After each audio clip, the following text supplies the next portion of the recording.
And so indeed, before we begin this program, then I would like to make sure that we all are aware of the rule of the house, but that we also share with you a little bit more about the session. And I would like to share with you, in fact, some information about this Nature Culture Journey session and the workshop that is planned to take place on Friday. These sessions are organized by members of the Emerging Professional Working Group of the International Council of Monuments and Sites, ICOMOS, IUCN, the International Center for the Study of the Preservation and Restoration of Cultural Property, ICROM, and the Chair of Heritage Management of the Technical University of Brandenburg. Today's session is part one of a two-part workshop that aims at engaging with young and emerging professionals in discussing the challenges and opportunities of nature-culture integration. At the same time, this workshop aims at better understanding the perspective of young and emerging professionals by bringing together a wide spectrum of professional, researchers, community leaders from both the natural and cultural sectors. For this session, we have established very few house rules. Firstly, we kindly ask you to keep your microphone muted during all presentation. This is to avoid any disturbance or disruption of the session. We also have a couple of ground rules to foster amicable and positive discussion. If you want to intervene, ask a question, or share a reflection, we kindly ask you to either use the raise your hand button available in your reaction tab, or to write down your name in the chat box. We also kindly ask you to keep your microphone muted until you're given the floor by one of the moderators. As you can see, today's program is packed with inspiring talks and inputs. Tim Batman, Leanna Mcbuldis, Eugene Zhou, and Josefa Tauli will share with us inspiring and insightful reflection on nature-culture integration. By drawing from their personal, professional, and research experiences, we will hear about ongoing projects and reflection, and there will be time to interact with speakers for questions and discussions. We know that the time allocated to discussion today is limited, but don't worry, this session is in fact a build-up to the actual interactive workshop that will take place on Friday. In session 2, we will hear from Marike Franklin and Maya Ishizawa about opportunities for engagement and about inspiring experiences of bringing nature-culture concerns and dialogues within existing networks of professionals, researchers, people, and communities. Marike and Maya will be an appetizer of the work that we will be doing during the workshop, where we will come together to discuss current and future opportunities and challenges. We will look at strengthening the network of interested organizations and professionals by addressing the needs and opportunities created by and for emerging professionals in this ongoing nature cultures dialogue. Lastly, I just want to give you a very brief overview of the journey. This is a multi-shape and multi-stakeholder effort that has been initiated and carried out both in formal and informal settings by formal and informal groups of people and professionals. The first Nature Culture Journey was organized at the IUCN World Conservation Congress in 2016, and it was followed by a Culture Nature Journey that was held at the ICOMOS General Assembly in 2017. We had plans for 2 journeys to take place in 2020, but unfortunately, the ongoing COVID-19 pandemic made it difficult to meet and exchange. Nevertheless, from 2016 until today, there were many moments of exchange in different arenas. Many new projects focused on nature-culture integration were presented, and the journeys have become a means of inspiration to bring nature-culture conversation in other networks of people, professionals, emerging professionals, and researchers. This is also the reason why this conversation needs to happen here today at the IUCN Youth Forum, at the Global Youth Summit, apologies, as this conversation on nature-culture integration is both a global and an intergenerational issue that requires emerging and young professionals to be engaged and to share their knowledge and concerns. Concluding this brief remark, and I will stop sharing right now my PowerPoint, I would actually like to maximize some of the time by already introducing our first speaker. It's probably known to many of you already.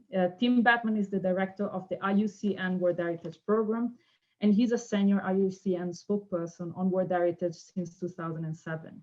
He speaks for IUCN on all matters concerning the World Heritage Convention, including IUCN work on monitoring all listed natural sites and evaluating new proposals for World Heritage listing. He is the chair of the IUCN World Heritage Panel, and he heads the IUCN delegation at World Heritage Committee meetings. Since 2019, Tim has also been leading the IUCN Nature Culture Initiative, developing closer links between nature and the culture sector, including through the World Heritage Leadership Program, which we will be hearing in a minute also from Eugene Zhou, that is jointly run by ICROM and IUCN with the support of the government of Norway. Tim, you have the floor. Thanks very much, Nicole. Greetings to everyone. Let me just make sure I can share my screen with you and check if you can just confirm you can see my slides okay. Yes. Perfect. Okay, so look, I'll make a start. Firstly, thanks very much for the opportunity to be here and to invite this input. As you gather, I'm not a young professional, although I think a lot of the work I'm doing, trying to engage much more in building outreach to the culture sector is kind of new to me, and I'm trying to do because I think we should all be learning and making new connections and emerging all the time. But I think as an opening message, what I hope you'll take from these introductory slides, just trying to orientate towards some of the things that are happening in terms of the connections of nature and culture, is the importance that this is a space that that youth and young voices really not just engage in, but help to lead and help to shape to be something different and significant about how we could build a better approach to supporting the world that we live in. It's also a slightly emotional moment for me to share this platform with Sefa, because Sefa and I spoke together on a panel focused on nature culture at the CBD working group on Article 8J, and I think it was the last meeting, the last big meeting that I went to before kind of COVID lockdown started to stop us from making things happen. And Sefa and I were also planning to co-facilitate, and maybe we'll still do this, Sefa, an event at the IUCN Congress, which was called A Cultural Heartbeat for the Future of Nature, which should have happened last June. So it's kind of really, thanks for putting your camera on as well, Sefa. It's nice to see you here, but I think it's just really nice to share this space with you, and I hope pass from me giving a sort of a overview here to really a conversation which you're all going to engage in to sort of shape how things are moving forward. And lastly, just by way of opening, thanks. I'd like to just say thanks, Nicole, to you, but more broadly to ICOMOS, because one of the real things that's enabled us to move forward in the work that we've been doing, or I've been engaged in, is our partnership with culture sector organizations who are sort of coming to make friends with the nature sector as we make friends with the culture sector. And the fact that this event's being convened by ICOMOS, I think, is a really great opportunity and another step forward in building connections. And I'll mention that as I go through this presentation. I probably already used up way too much of my time, so my apologies. So just to speak in, I'm going to just try to orientate to some of the things that are working in the nature culture space. I won't do justice to everything here, and it's a developing space. We haven't sort of worked out exactly, I think, how in IUCN we'll move forward with the connections on nature and culture, but I'll try to give you some of the strands that we're working on, and also, I guess, try to share where I'm trying to come from personally in all of this. And the first, for me, as somebody that originally trained as a geologist, is to remember that we live in a world of enormous diversity that is, we typically in IUCN sort of focus incorrectly on biodiversity, but we're in a world of diversity, whether it's the geodiversity of our planet and the cultural diversity of us as peoples, that really matters to me in terms of the word diversity. A second place where I come from is so I'm a English Anglophone white male in my 50s, a voice that's been heard sort of way too much down the decades and the centuries in terms of framing nature conservation approaches. And I think we just really need to recognize that across, you know, really decades and centuries, many of the concepts that we're working in have been framed through, you know, a Western discourse, a Western dialectic. And for many cultures, this idea that there is nature and it's different to culture just isn't how, you know, isn't where people are coming from. And I just share with you my great friend and colleague Gamini Vijayasuriya from ICOMOS words from his culture and his faith around, you know, how so many parts, maybe the majority of the world, don't see a world where nature and culture are divided. But if I just, you know, for those of you that feel this is a scientific discourse, it just also seems to me as a geologist that if we take ourselves back across 4.6 billion years since our planet first formed, and you know, wonderful life emerged and evolved from the oceans and onto land, that we can situate ourselves as humanity across you know, 6 million years of our time on Earth, you know, sharing this space with the world that evolved before us, and the huge changes that we've seen in our own sort of lives and cultures and pressures on the world. You know, only 250 years since what gets called the Industrial Revolution more or less reshaped our ability to change our relationship with natural resources. Only 50 years or so since the information age has sort of revolutionized our ability to connect, but also the pressures that sort of, you know, sometimes move us towards you know, a rather homogenized and less diverse view of ourselves. And I come from a view that in the world of nature conservation, that nature conservation is absolutely centrally and fundamentally about people and about culture and about cultures. That we can't see that this is some sort of old school view of you know, nature reserves and preserves, that really the whole relationship with how we share our planet with other species and what we think the future world should look like is absolutely about us. And it's absolutely about the diversity of us and our cultures. And I'll just maybe in that context then make a point which you know, is also one of my motivations, which is it is the diversity of us and the diversity of our relationships with nature that matters. This is a picture of just a handful of some of the communities that are custodians of World Heritage Areas, what I've spent most of my career in IUCN working on. And you know, you can just see in one picture the huge range of peoples that we are interacting in different places, in different landscapes, in different seascapes, in different oceans. And it's this real diversity of the ways in which humanity has lived with and moved with different places that matters. And I think if we think about the World Heritage Convention, you know, I think that's true across the places where there are, you know, deep and inseparable relationships of indigenous peoples with their territories, but it's also true for people living in the middle of cities in terms of their experience of the world around them, their environment, their green space, their parks, the places they go out to at the weekend with their families. So the diversity of peoples, you know, it has to be central to conservation practice. And I guess my other meditation, and I'll just use protected areas as one element of many things that IUCN does to make this point, that culture is absolutely there in what many people are working on in nature conservation, but it's sort of hidden in different places. So, you know, IUCN does a lot of work promoting the standards and the effectiveness of management and the way to sort of broaden engagement and opportunities to work with protected and conserved areas. But our definition globally of what is a protected area is absolutely something that includes a recognition of cultural values. And I won't read my word slides, but you can see here the IUCN definition that says that.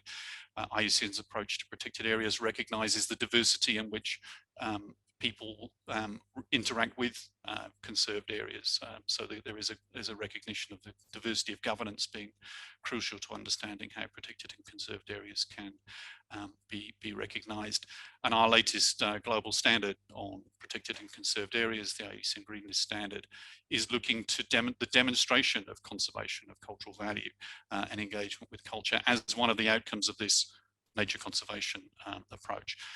You can see the front slogan of the ASEAN Green List is nature, culture, future. And this is also about recognizing that conserved areas is a much broader and a much deeper definition of the places where many different communities are supporting good outcomes for nature, whether or not they're declared and managed actively to provide biodiversity conservation outcomes. So culture is there, but it's hidden. And I guess my next point, I want to talk about a few different places where we're working on the connection to nature and culture, but to focus on the World Heritage Convention as one parable, you could say, about the interaction of nature and culture, and also because I guess it's the thing that I worked on longest and know best, and I hope we're trying to change. I know most about how we're trying to change for the better. So the World Heritage Convention is nearly 50 years old, and it was established in 1972, and it's talked about as a unique convention that unites a concern for nature and for culture. You know, uniquely it puts that concern into one intergovernmental instrument supported by UNESCO, and IUCN has the privilege with ICOMOS and with ICROM, both of whom are partners in this workshop, in being an advisory body to this convention. So that's the theory. The World Heritage Convention is about the linking of nature and culture, but you know, for many parts of the World Heritage Convention's life, the way the World Heritage Convention has actually worked in terms of the recognition of nature and culture, because it's been sort of rooted in separate articles and separate institutions that focus on nature and culture, looks a bit more like this, with the people dealing with nature driving a nature juggernaut towards the Intergovernmental Committee, and the people dealing with culture driving their juggernaut, and really very little chance to do anything except try to line up the lorries and shout to each other as we run through our bureaucratic, you know, bureaucratic procedures where the nature people do nature and the culture people do culture. And my sense of what we've really recognized over the last decade is this is a model that doesn't work. And why doesn't it work? Well, first of all, let me take you to where I come from. So this is my hometown, and I had the privilege of living back in my hometown, managing a project to promote the Dorset and East Devon coast as a World Heritage area. So, you know, I lived with my community before I did anything to do with UNESCO or IUCN, promoting the idea of a World Heritage initiative, and then taking this World Heritage site through the first 5 years of its life in UNESCO. And my reflection of that is that the approach of the World Heritage Convention focuses on this idea of outstanding universal value, you know, the thing that makes a site most superlative. And the place I come from has a superlative, internationally important geological heritage.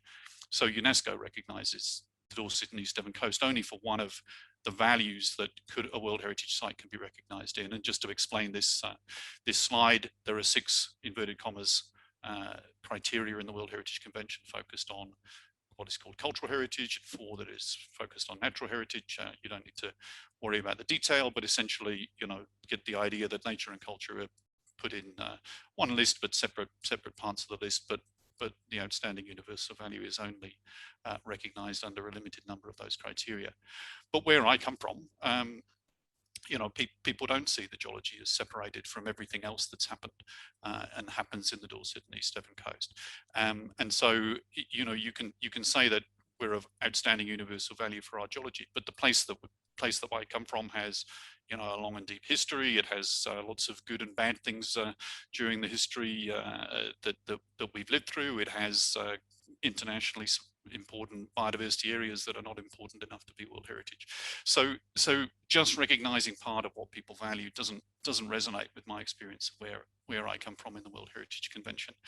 But more importantly, and I guess fundamentally what has changed our approach to the recognition of nature and culture in the World Heritage Convention is that it's not just a missed opportunity to better connect World Heritage to heritage places, but if we separate the recognition of nature and culture, we deny access to the World Heritage Convention for many communities that want to engage in World Heritage. And the site and the experience that really led us to that conclusion is the nomination of Pimachuanaki by the Anishinaabe people from the boreal areas of Canada. And this nomination, when it first came forward, had the nature separated from the culture in terms of the evaluation process, and we didn't we didn't find that we could have the convention respond in the proper way to it. So we've had to rethink how we connect nature and culture, really with thanks and acknowledgement to the people of Pimacho-Naki, who really patiently coped with the fact that the international convention had to adapt to recognise the importance of their lands and their waters, and eventually this site was recognised as an Indigenous-led World Heritage Area, but through an often painful and long process. But we learned a lot from that process in terms of the need to change. So that's, I think, firstly to sort of capture some of the experience in World Heritage. But my feeling then is it's not just about connecting nature and culture in the sense of World Heritage and the tangible heritage that we deal with, but it's also recognizing that culture itself, and heritage and cultural heritage has tangible and intangible aspects, which often the separation of which doesn't make sense. That the recognition of people's faiths and people's spiritual connections to nature has a very significant relationship and intersection with culture, and that is something else that we need to be much more actively recognizing. We need to see culture in another aspect as creativity. And again, the site that I used to manage was brought alive much more for people by engaging in the arts and culture and the creativity of modern artists, makers and presenters, than just presenting it as a sort of scientifically important place.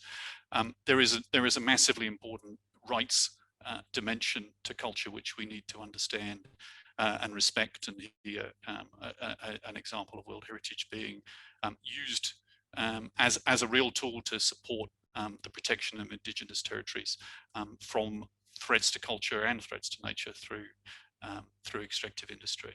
And overall, I think my message is the real need to change our conservation practice to decisively embrace and to respect the diversity of cultures and the diversity of peoples. I'll just move to a few other slides in the last 4 minutes, Nicole, if it's okay. And just to say that then next, I think Nicole has spoken already to the culture nature journey. And this has been a really inspired experience of collaborating with ICOMOS and with ICROM, with UNESCO and with many organizations to try to develop a very broad ranging discussion about what could be done better. And that includes many points that I think you'll be touching on across these 2 workshops, but the need to find new ways to talk about relationships, this word nature cultures and the idea of flourishing diversity, but to try to stop having the discussion only in a small number of languages and including my mother tongue, and really understand what this connection of people and nature means in different cultural perspectives, to really respect and engage the diversity that there is across peoples in the conservation movement, to really be focused on delivering for places to make sure we can make an impact at ground level, and to push back against siloed thinking. So we really work together. We try to make things happen together, and we have a collegiate and connected approach. And you'll hear about some of the things that I guess from the particular collaboration of IUCN and ICOMOS and ICROM and UNESCO we're dealing with, like Connecting Practice and the Panorama Initiative and the World Heritage Leadership Programme, which others will speak to. We have a new phase of collaboration developing between IUCN and ICOMOS in particular, with a memorandum of understanding, which we'll be hoping, despite the delays we've experienced through COVID, to really start to unpack as a new set of joint initiatives. And I want to make a particular shout here to ICOMOS's emerging professionals. As one part of ICOMOS, we'd really like to make sure we engage with in that process.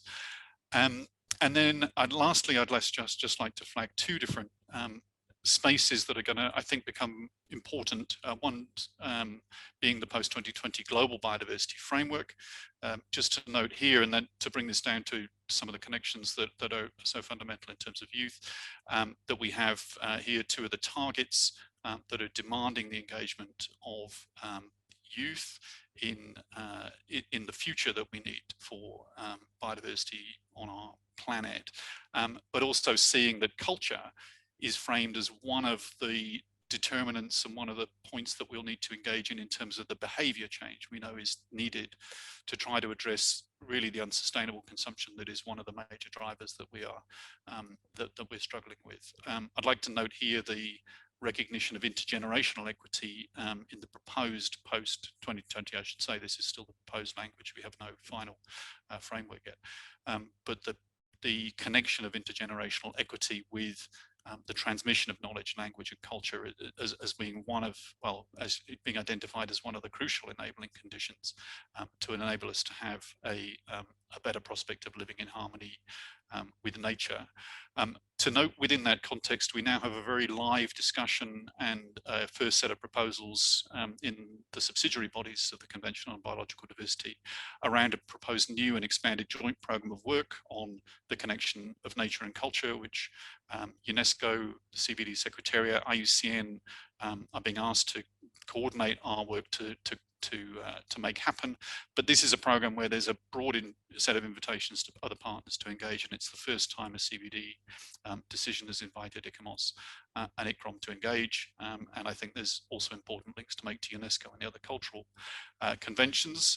As I'm a little bit over time, I will just note this slide covering some of the points that are being asked to be focused on in that proposed joint work program, but a strategy that will address the correlated losses of biological and cultural diversity being part of that, the need to bring knowledge systems together, the need to work in landscape, socio-ecological systems, and a major focus on communication. And I'd like to just make a very fast shout out in the context of CBD to this report, which is a complement to the Global Biodiversity Outlook and is an initiative pulled together through a range of partners, but led through the Forest Peoples Programme and brought forward to parties through the CBD, focusing on the need for transitions. And I think this very helpfully situates the need for cultural transitions and the need for renewal of nature and cultures, sitting within a series of transitions that we need to move from the unsustainable situation we are to a very diverse set of better situations for local communities and for nature and for Indigenous peoples on the ground across our planet. Lastly, I'd like to, I think this is slightly an unveiling because I'm not sure I've shown this slide in an event before, just to mention that we hoped in 2020 to complete the scoping out of what we've been calling the IUCN Natureculture initiative, and because of COVID, all of the main events that we were hoping to bring that idea forward have been postponed.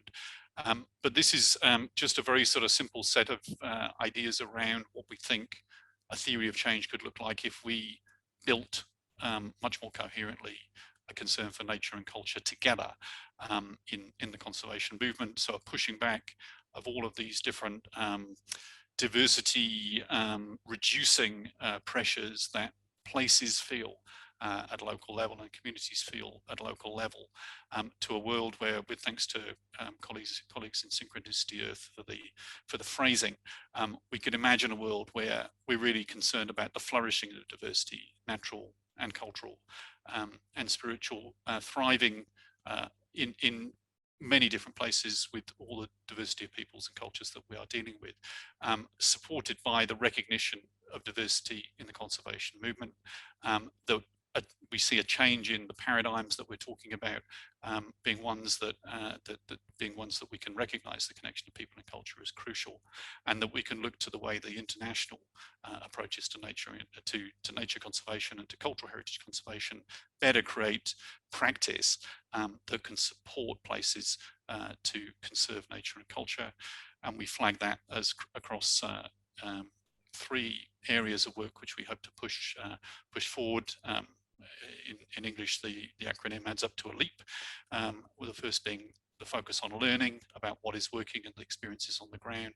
The second, a real concern about equity and the diversity of voices that we hear, but including youth, and I think youth in the sense that it was spoken to in the opening session yesterday, really I think speaks to why youth is can be such a crucial dimension to this initiative, Nature Culture, and to lead it.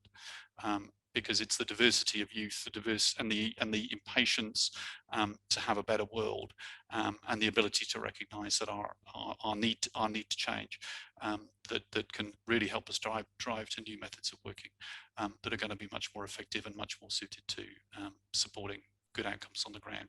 The need for us to communicate and advocate for what we're doing, and lastly, as I think I said in the previous slide, to support practice on the ground that is joined up and rooted in cultures. Nicole, with that, sorry for being a few minutes longer than you'd asked for, but I hope that gives you at least some sense of some of the things that are going on. And I have to apologise because there are so many other strands of this work that I can't cover, but hopefully you'll all add to this discussion over the next 2 sessions. Thank you very much. Thank you, Tim. And actually, don't apologize. I think we should have given you a half an hour, actually, because you presented so many interesting elements, actually, of nature culture and the nature culture journey happening professionally, but also in your personal experience. I think I find always very enriching to hear about personal experiences. And I think sharing your experience of the Jurassic Coast, it's something that many of us also can relate to, living and having grown up in similar environments, but particularly for stressing the aspect of intersection and co-exchanges, as well as respecting and flourishing diversity, which I think it's very much the reason why so many of us are here today. So thank you very much, Tim. But just to bring you back a visual image of those 2 trucks running parallelly, one with IUCN logo on it and another one with the ICOMOS logo on it, I would like to introduce actually our next speaker, because she will be talking specifically about the project that tried to bring those 2 tracks together to actually interchange and exchange with one another. And I asked Leanna Mcbuldis to get ready with her presentation. Leanna is a Canadian emerging professional based at the University College Dublin in Ireland. She has been working with ICOMOS on the ICOMOS IUCN Connecting Practice project since January 2017. After completing her honors undergraduate degree from the University of Guelph in Canada, she completed a master's in World Heritage Management and Conservation in December 2016 from UCD, and she's currently a PhD student enrolled at UCD in the same field. Her current research focuses on continuing cultural agricultural landscape and the importance of traditional knowledge and biocultural practices for continuity and sustainable practices. Leanna will present to us her work on the Connecting Practice project. Perfect. Thank you, Nicole. Now, I'm hoping everyone is going to be able to see this. Yes, perfectly. Everyone can see that? Wonderful. Okay. So, again, thank you so much, Nicole. As she mentioned in my introduction, my name is Leanna Mcbuldis. I'm an emerging professional currently working on my PhD at University College Dublin, and I have been working with ICOMOS and the Connecting Practice Project and IUCN and the Connecting Practice Project since 2017. So today I'm going to be speaking a little bit about the project and how it's connecting nature and culture in World Heritage. So the Connecting Practice Project is a joint initiative between IUCN and ICOMOS and has completed 3 phases to date, with a 4th phase envisioned for very soon, hopefully, COVID permitting. So for a bit of background and information on the project in general, the project aims to explore, learn, and create new working methods centered on recognizing and supporting the interconnected biocultural character of natural, cultural, and social values in highly significant landscapes and seascapes. In addition, the project aims to define practical strategies for a fully connected approach to considering nature and culture in the practices and institutional structures of ICOMOS and IUCN in order to assist in developing recommendations to achieve better conservation and sustainable use outcomes that reflect the perspectives, interests, and rights of custodians and local communities.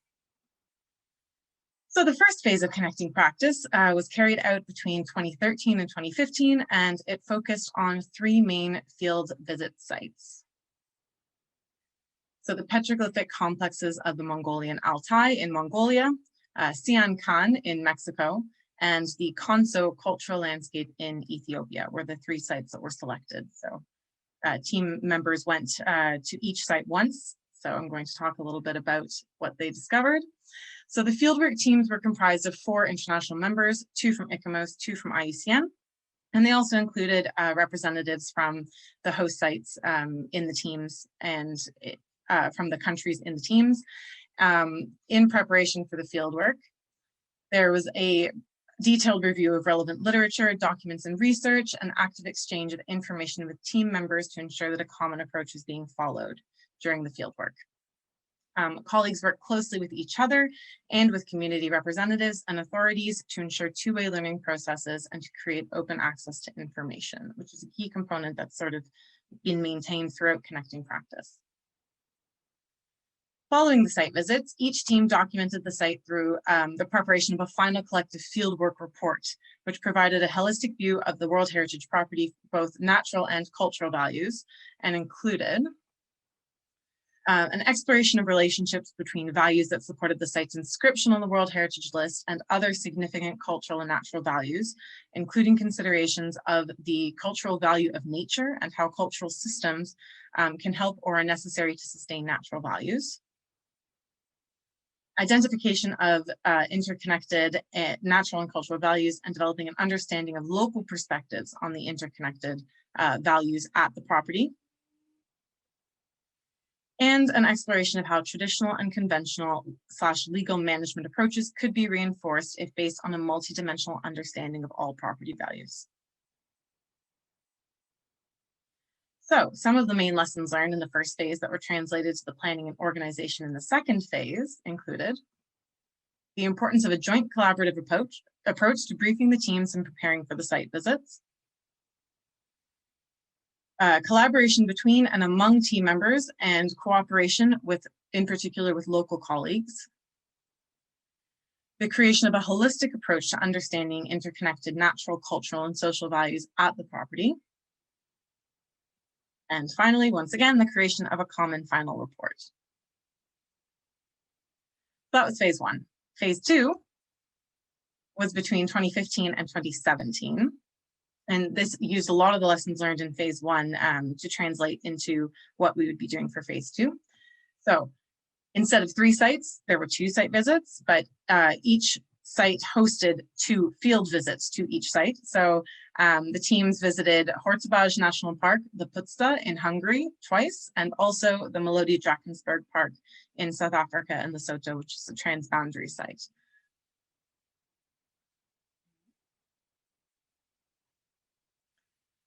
So for fieldwork in phase 2, the goal was to select 2 contrasting landscapes or seascapes for fieldwork, which complemented those in phase 1, while also continuing to be typologically and regionally diverse.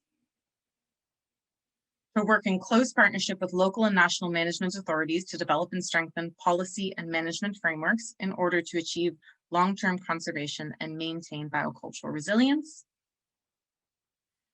And an exploration and definition of practical strategies to adapt management effectiveness methodologies which recognize the interdependence of biological and cultural diversity. So, similar to phase 1, there are a few main reference points for the teams during fieldwork, and these included an identification and exploration of the relationships between cultural, natural, and social values, which is very similar to the previous one, a review and assessment of governance and management systems at the property, and then each site selected a specific challenge that was seen as a management challenge by site managers.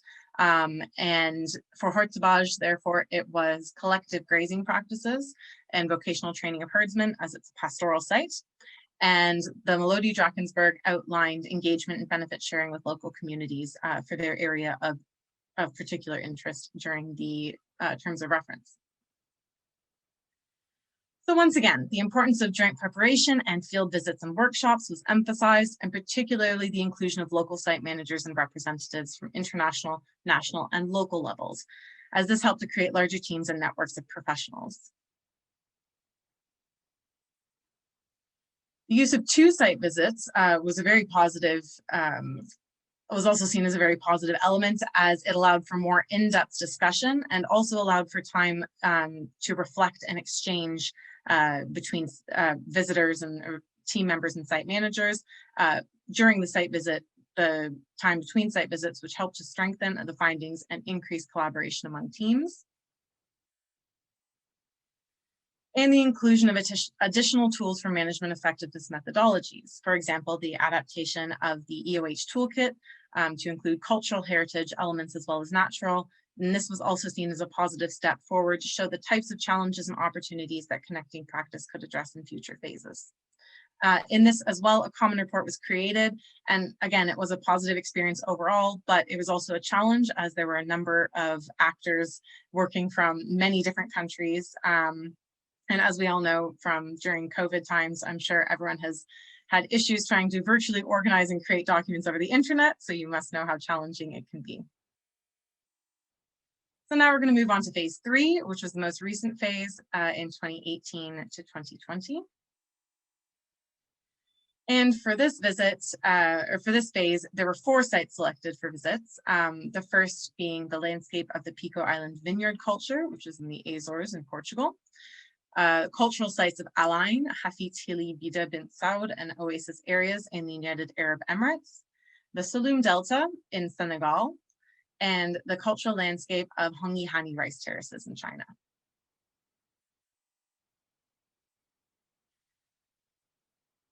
So the selection of these cultural landscapes had particular biocultural agricultural values. That was sort of the general theme for phase 3. And as I said, it included 4 site visits. It also included 2 workshops, one in February of 2019 and one at the end of this phase of practice. In addition, there is a survey that was sent to site managers and a commentary on keywords, which the survey and the commentary I'll get to a little bit later on.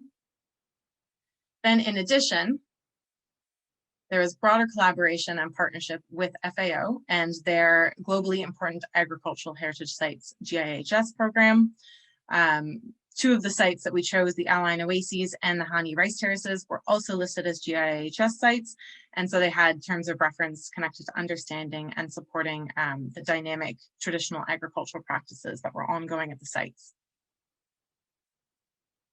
So the main objective here, just concepts like how to gain a better understanding of the cultural, social, economic, ecological system of the properties and how to strengthen its resilience and how to improve its management. So once again, similar to previous phases, as you've already heard, there was a focus on exploring the interconnected character of cultural, natural, and social values and the relation to biocultural practices.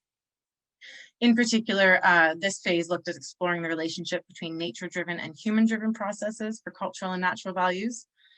This phase also explored how to strengthen resilience of the property, looking at the social ecological systems, the dynamics of change and their desirability or undesirability at the site, as well as possible indicators for measuring resilience at site level. And once again, a focus on exploring the components of the management system and the effectiveness of these systems and opportunities for improvement. Okay, and this additional elements, as I said before, there's a commentary on nature culture keywords.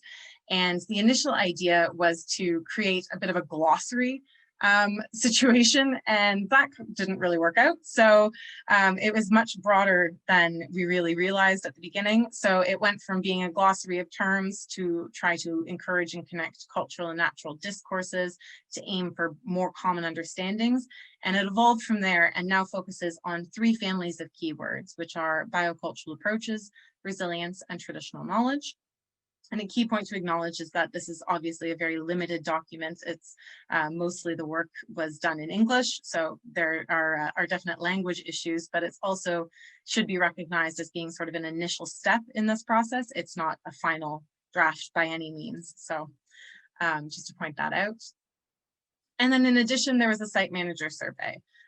So this looked at site managers of cultural landscapes and mixed sites and was developed as an additional element for phase 3. It offered an opportunity to reach out to a wider audience within the technical and financial resources that were available and to more directly engage with a number of site managers. So overall, there were 27 responses received from different site managers around the world at different World Heritage sites.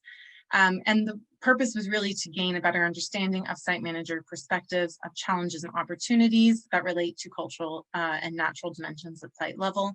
And I mean, as field visits are wonderful and they're great ways of interacting with the sites, they also need to be limited. So this is a great way of engaging with a broader number of participants to sort of widen the scope of what connecting practice can reach. Okay. So lessons learned, once again, the continued importance of field visits for experiential learning. As I said, field visits are great.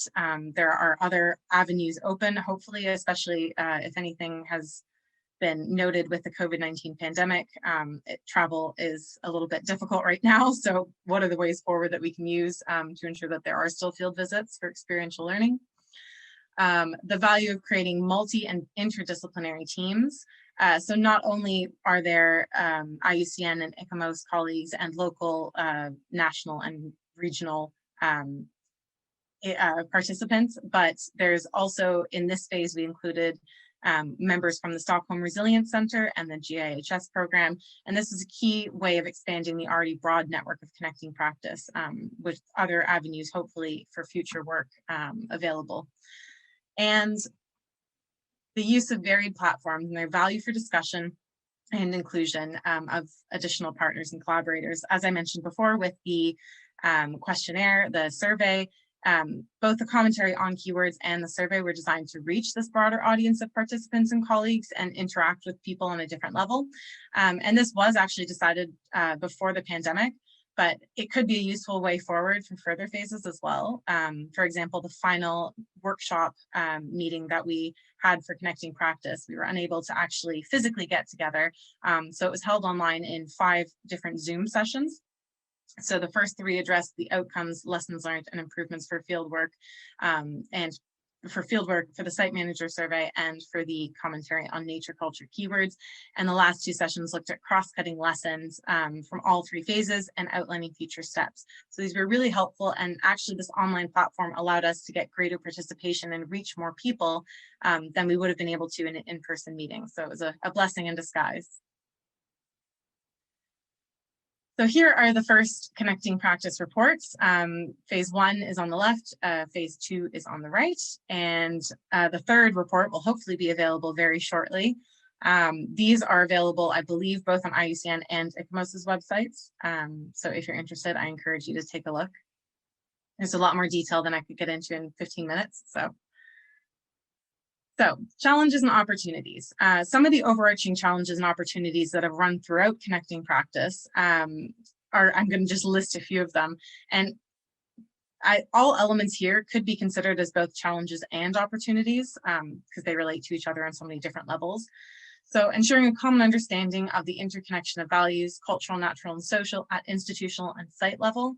A lot of the feedback that we got from site managers, particularly in the questionnaire, the survey, was that it's not, the nature culture connections are much broader and more understood at site level. And it's a little bit more on the institutional level that you get these divisions, and trying to work with a whole broad range of stakeholders obviously is a challenge as well. But ensuring that there's a common understanding of these interconnections is an essential way forward for this. Continuing to ensure field visits are meaningful and useful experiential learning approaches.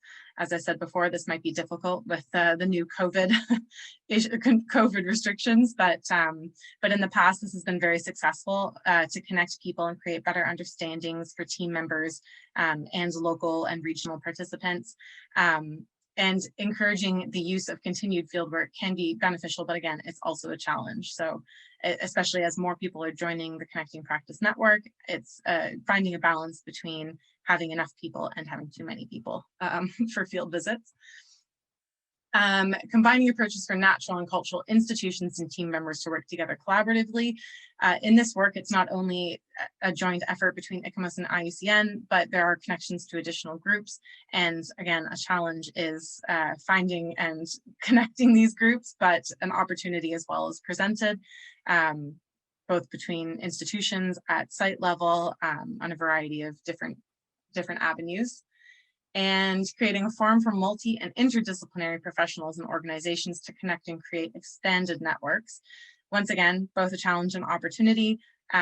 Including members from other organizations and areas of study helps to broaden the scope of connecting practice and can encourage inclusivity, but it's finding a good balance for this as well. And then finally, managing the expectations and the reality of what, and the reality of what connecting practice can accomplish. So this is really a bridge, and it was originally an idea to bridge the differences, to bridge the nature-culture divide, and connecting practice has been seen as a think tank approach. It's proved very successful in bridging this heritage nature-culture sort of division. And there are approaches for heritage management looking in the future that hopefully can use this type of connecting practice approach. So that's it. Thank you everyone for your attention. I really appreciate the opportunity to be a part of this wonderful initiative and to speak to all the emerging professionals about it. Thank you very much, Leanna, and thank you for sharing with us your experience in the Connecting Practice project. I think what is particularly interesting is actually this network of professionals coming together at the site level and experiencing the sites together with people, communities, and professionals on the ground, which I think it's particularly interesting, and I'm sure that it sparked the interest of many in the room. We have about 5 minutes before we move on to part 2, listening actually to Sefa and Eugene. And I was wondering if there's someone in the room with a burning question, a comment, something that you would like to say now rather than wait for the second part. We had unfortunately to cut down a little bit right now on the discussion element, but we will try to catch up and get a little bit more time towards the end. But I would be very happy if anyone in the room has a burning comment or a question. No, I don't see anyone right now. So then we could actually continue now to then have a couple of more minutes. Actually, we have, apologies, we have a question that just came in. Andrea Morales Rivas, and she's asking what was the level of participation of youth? Andrea, could I ask you to clarify if you're speaking of the Connecting Practice project? Yeah, hi. Hello, thank you for the presentation. Well, I was wondering is what the previous presentation was talking about, like what was the level of participation with the youth sector, because she mentioned a lot of that local, etc. But I would like to know how was the response for youth, or how do you include youth in your projects during these 3 phases? Thank you. Yeah, that's a great question. Thank you. So unfortunately, there hasn't been the engagement with youth that we'd like. I think that a lot of the site managers that we're engaging with are have been in their position for a fairly long time. But there are definitely avenues for future work with youth. And that was actually brought up as one of the points at the final meeting, one of the Zoom meetings, as a way forward to engage with youth a lot more and to try and include emerging professionals in either teamwork formats or in workshops or in a variety of ways. So that would be looked at further, hopefully in phase 4. Now, again, there's a few issues with engagement with COVID, but that's engagement with everyone, not just youth. So we definitely will have to look at in phase 4 how we can more actively engage with the younger generation, not just at the sites, but also on an international platform with ICOMOS and IUCN, because there's definitely an appetite for it. It's just providing the opportunities. So that hopefully will be addressed in phase 4 more than it has been in the past phases. Lovely. Thank you, Leanna, actually, for the answer. And thank you, Andrea, for the question. I think it's a very important question, as also Tim in the previous presentation was mentioning this MOU, this Memorandum of Understanding that was signed between ICOMOS and IUCN, with also the perspective, hopefully, of having more emerging professionals joining the work, the joint work, especially on nature culture. And I think this is going to be very interesting to see what is the evolution with a possible, if I understand correctly, phase 4. So Thank you, Leanna, actually, for bringing all these points to us. I will actually ask everyone to hold on your question then to the second phase so we can get a little bit of a longer time for conversation. And I will kindly ask Eugene Zhou actually to share her presentation with us. And Eugene holds a BA in Korean history, an MA in cultural heritage studies, and she's currently completing her PhD in World Heritage Studies. She's based in Rome and she's the program manager of the IUCN ICROM World Heritage Leadership Program since 2017, which is a capacity building program aiming to improve conservation and management practices for culture and nature through the work of the World Heritage Convention. The program takes up a people-centered approach to conservation of nature and culture with a focus on rights-based approaches and addressing the issues of governance. Before joining the World Heritage Leadership Program, Eugene was the focal point for 9 years at the Korean Cultural Heritage Administration, and she held consultancy positions to various entities, including the Ministry of Foreign Affairs.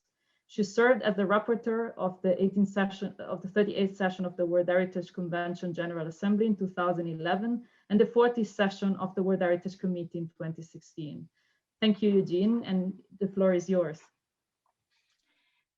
Thank you very much, Nicole, for the introduction, and thank you for giving me the chance to be a part of this event. As with Leanna, previously speaking before me, I'm more of a cultural heritage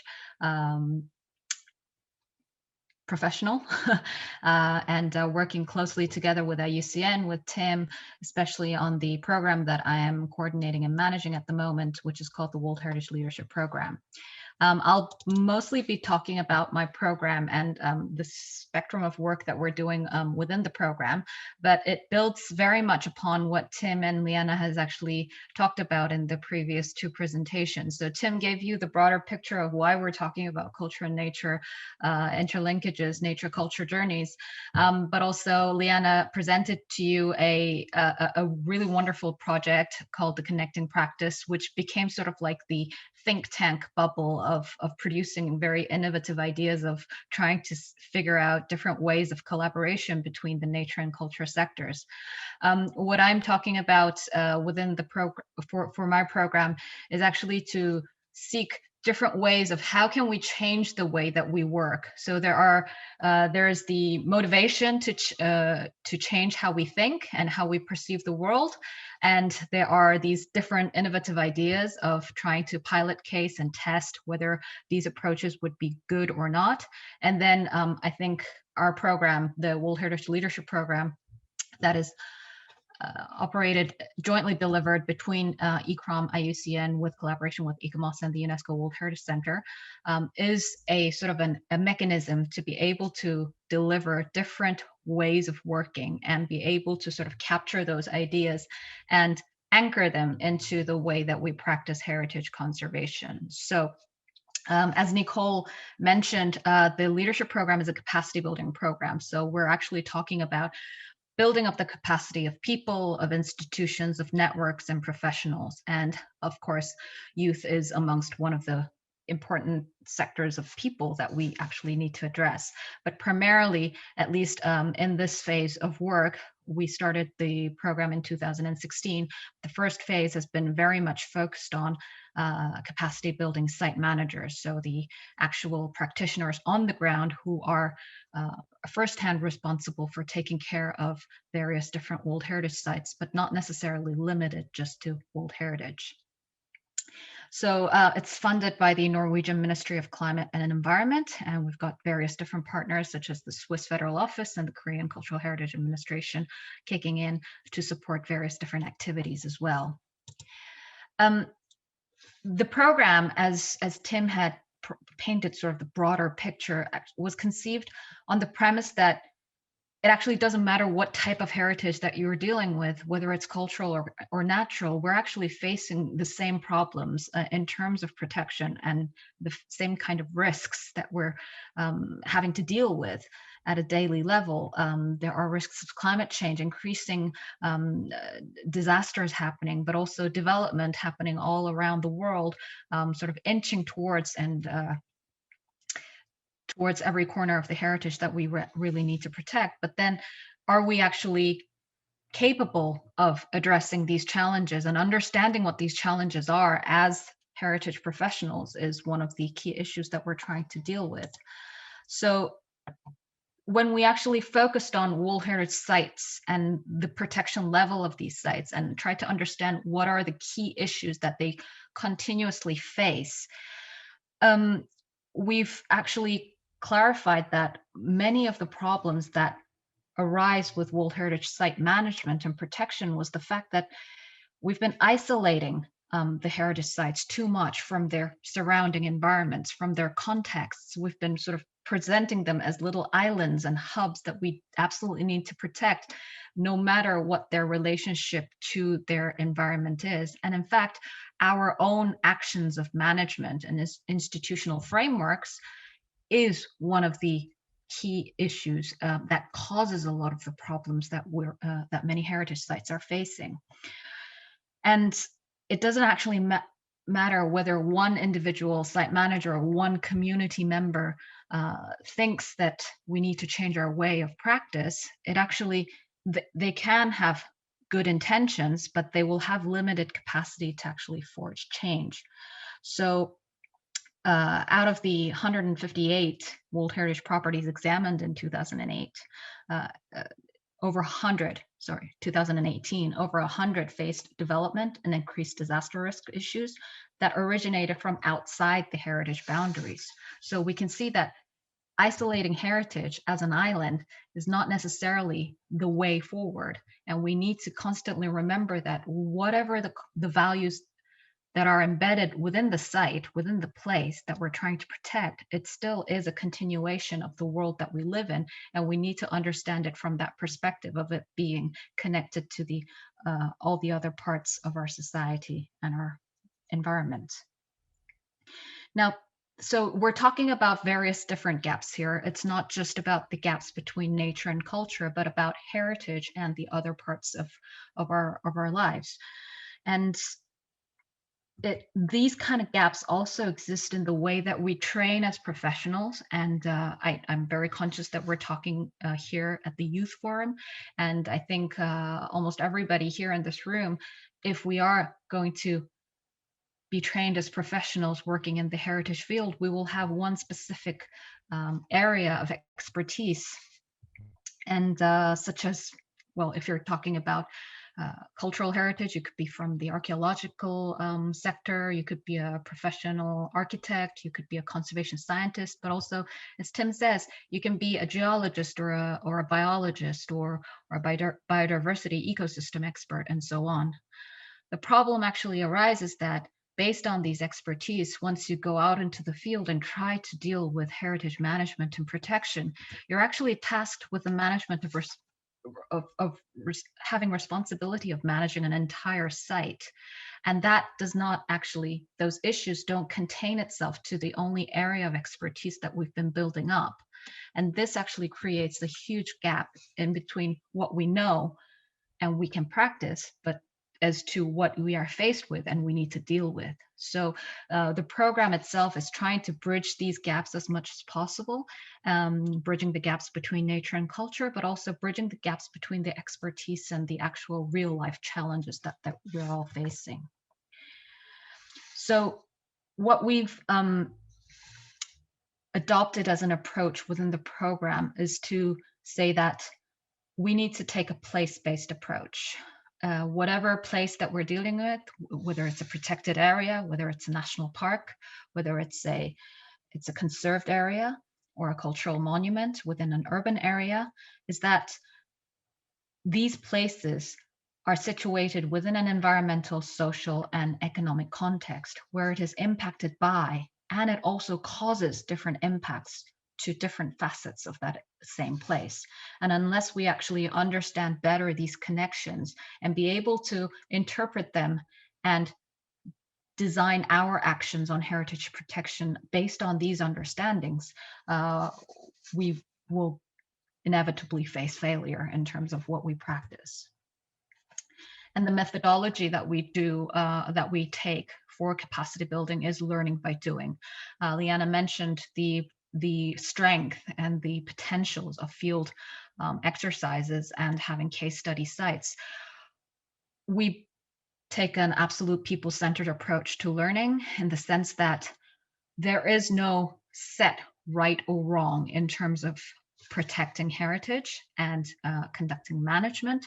And depending on the culture or the legal system that the specific country operates in, or the different backgrounds that people come from, there may operate in several different ways. But the important thing about the capacity building that we're trying to promote is that we need to learn from each other. We need to make sure that there are diverse ways of practicing heritage conservation and management, and that by making sure that we can all speak to each other and learn from each other and understand why such practice is happening on the ground in such ways, that would actually empower us to note what we're doing best and what we're not doing so well, and be able to forge ways of improving our ways of doing the work.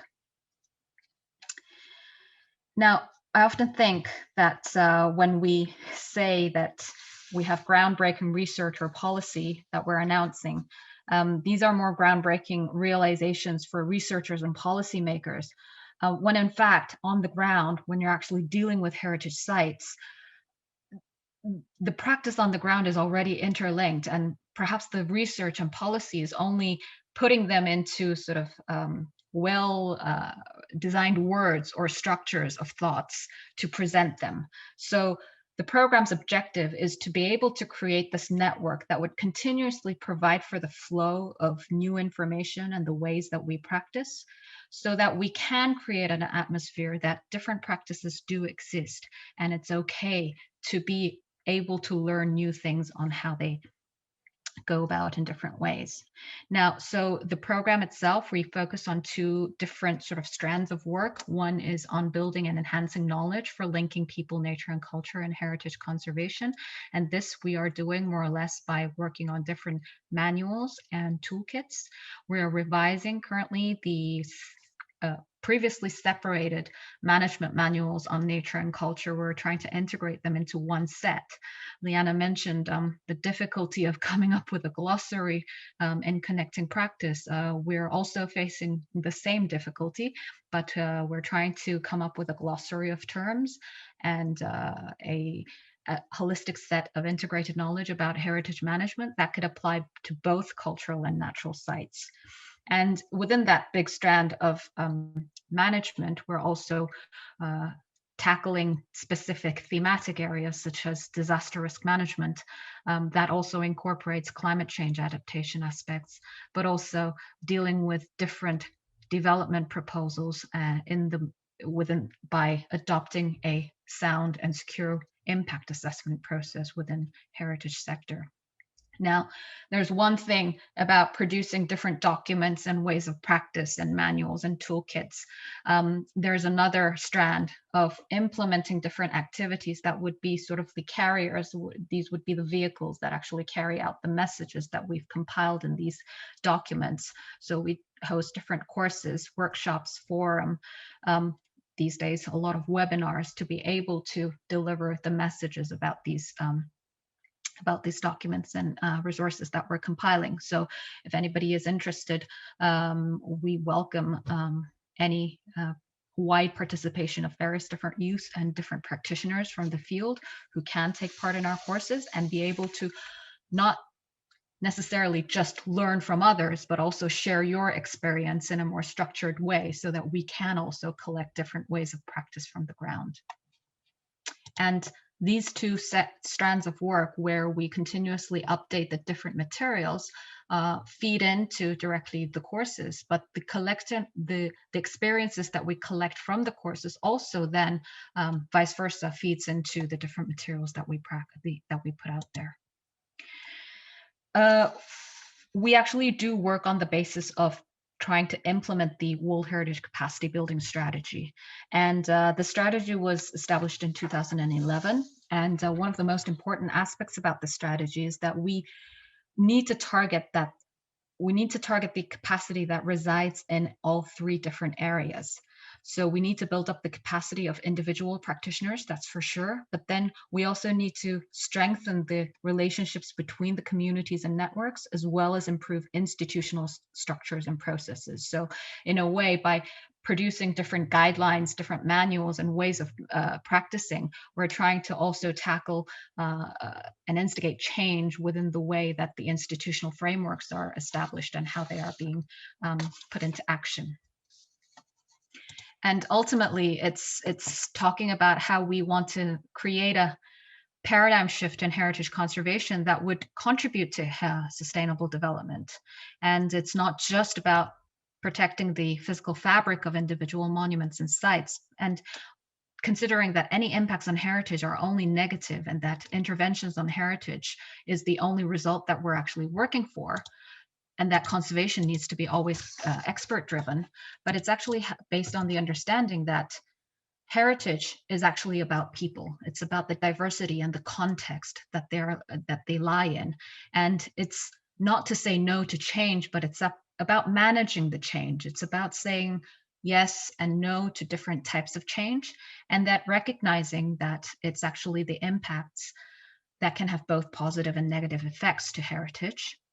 And at the end of the day, we're not just looking after the heritage. We're hoping that by protecting heritage, we're actually also contributing to the well-being of the entire society and making sure that heritage also plays a role in the function of society, has a functional role within society. And this is not necessarily limited to the practice of conservation experts, but it's actually and should be an integrated practice between all the community members and networks. So basically, we're trying to come up with different tools and methods to be able to practice an integrated approach to heritage management. Leanna mentioned the Enhancing Our Heritage Toolkit, which is one of the management effectiveness assessment toolkits. We're also working currently to be able to revise the originally nature-based tool that could also be applied to cultural heritage as well. So it's also to do with the fact that we have a lot of materials that are all very good in their own ways, but they don't necessarily speak to each other. So we've got various different materials all talking seemingly about similar things, but not necessarily completely overlapping. So our hope is to be able to create a trunk of knowledge that would become the foundation and basis of understanding a heritage place, and thereby equipping the people on the ground to be able to say, for the disaster risk aspects, I need to go and use this tool. For doing an impact assessment, I should go and use this tool, so on and so forth. So these are the various different materials that we're working on currently to revise.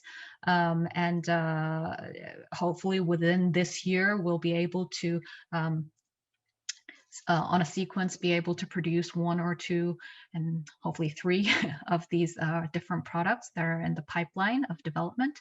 And this is a process that's constantly being undertaken through a collaborative group that is formulated between ICOMOS, IUCN, ECROM, the World Heritage Center, and also various different individual reviewers and practitioners on the ground, and most importantly, site managers who come to site managers forums and also identify themselves to be expert reviewers of our different materials.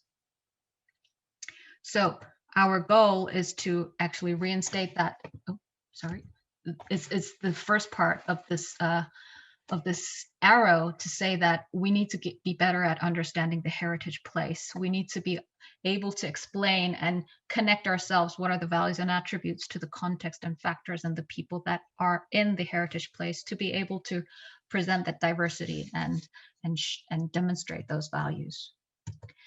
And these are just a few snippets of information that we've been compiling, trying to make sure that we can have a holistic framework that could apply to both cultural and natural heritage management. And this will be the backbone of all the different materials that we produce through the program, so that when you actually go through maybe 2 different manuals, we won't be using the same term in different ways, but more holistically and in an integrated way that you can actually jump from one manual to another to be able to understand the entire picture. with clarity. And with that, I just wanted to close my presentation and just highlight the fact that the entire approach of the heritage place is what we're trying to promote, and within that place is a complete mixture of people, nature, and culture, and we very much welcome the participation of youth into all of our program activities, and especially if you're associated in any way to a particular heritage site, that actually makes it even better. We have various different activities coming up, more or less at this moment in online method and mechanisms, but hopefully in the near future with also in-person activities as well. That's it. Thank you. Thank you very much, Eugene. Thank you for this wonderful contribution and for actually sharing all these upcoming tools and all the work that the leadership is doing. I think what was particularly interesting is really addressing this existing gap between training and the work that is done then in the professional field. This is something that we want to pay particular attention to in the workshop on Friday. So it's something that especially those of you who are either in training or out of training and they have actually something to say about this gap between what we learn during our training phase in academia and what then is expected on the job, please come and share your perspective, because this is the kind of information that I think are very helpful and that emerging professionals and young people can make a difference by saying how they experience this different level of training and then going on the job. What I think is also very interesting, and it connects us very well to our next speaker, is the aspect of heritage places and that interconnection of nature, culture, and people, which is, it's something that is very important, that Eugene stressed it multiple times. On this line, first of all, there is a link in the chat box that connects you to the World Heritage Leadership Program. So keep an eye on that, because as Eugene said, the leadership program is a capacity building program. So there are training and capacity building opportunities that are very interesting and you should keep an eye on. But specifically on the matter of people and indigenous people, I am incredibly happy to introduce to you Sefa Carreño-Tauli, because she has been a very inspiring leader looking at the work she does. And I think she will actually inspire also all of you in your daily work. And Sefa Carreño-Tauli, she's an indigenous youth from the Cordillera region in the Philippines. She currently represents indigenous and local youth on the steering committee of the Global Youth Biodiversity Network, which is the official youth constituency of the UN Convention on Biological Diversity. As a member of this network, she has been advocating for the meaningful and effective participation of youth and the recognition of indigenous peoples' issues within the biodiversity policy space since 2018. She has actively contributed to the network's policy advocacy work as part of the official youth delegation to the CBD meetings and in its participation in the development of the post-2020 Global Biodiversity Framework. She is currently a graduate student focusing on research on biocultural diversity conservation in her home region. Through her research, she hopes to contribute to the body of knowledge we can use to tackle the inextricably interconnected threats to biological and cultural diversity. Sefa is a former Indigenous Fellow under the Conservation International Indigenous Leaders Conservation Fellowship and co-chair of Youth for Territories of Life, the youth group of the global ICCA consortium. Sefa is today with us with a very interesting presentation on Indigenous people living heritage and embodying the nature-culture interconnectors. Thank you, Sefa. The floor is yours. Thank you, Nicole, for the introduction. Hello, everyone. I'm Sefa Tauli. I'm 26 years old, and I'm an Ibaloy Kangkanae Igorot from the Philippines. And I'm happy to be talking to you today from the ancestral land of the Ibaloy people here in Baguio City. Where it's actually past midnight, so please bear with me. But yes, I'm happy to be here. My presentation will be a bit different. I'm not with IUCN or ICOMOS, I'm with the Global Youth Biodiversity Network, as Nicole explained, but I do deal a lot with nature and culture outside of Quebec. So Today, I'll be speaking about Indigenous peoples as an embodiment of nature cultures, I suppose, and the challenges that we face in the face of initiatives in conserving nature and culture, and also how we can address some of these challenges. So I'll begin with this presentation with a story that Tim has heard before when we were together on the panel a few, 2 years ago now. But I thought it would be quite nice to share now as well. So I identify as an Indigenous person, but I was born and raised in the city, which made it a bit of a challenge for me to connect to my roots and to my culture. Thankfully, though, because both my parents are Indigenous and they're actually Indigenous people's rights activists growing up, I had many chances to kind of grow into my identity. And one such instance that really stuck with me was something that happened around 2 years ago when I was on fieldwork to my father's hometown.